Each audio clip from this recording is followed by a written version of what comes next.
মাজারের যে জমিদারি মাটি ভাড়া সেটা নিয়মতান্ত্রিকভাবে পরিশোধ করে তারা ব্যবসা করে আসছে। আমরা এখানে স্থায়ীভাবে ব্যবসা করতে চাইলে তারা বিভিন্ন ধরনের বাধাবিঘ্ন করতেছে।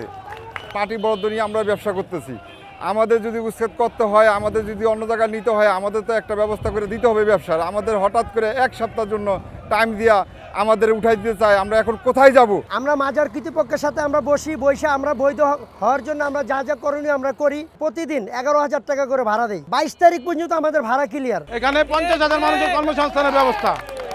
এখানে আমরা এখন নিরুপায় হয়ে যাচ্ছি।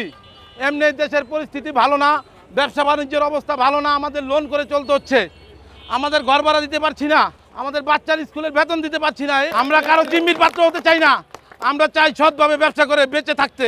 গরিব দুঃখী আমরা, আমাদের এই ব্যবসাটা জানি করে খেতে পারি। দীর্ঘদিন যাবত আমরা এখানে ব্যবসা করে আসতেছি, আমাদের কি অপরাধ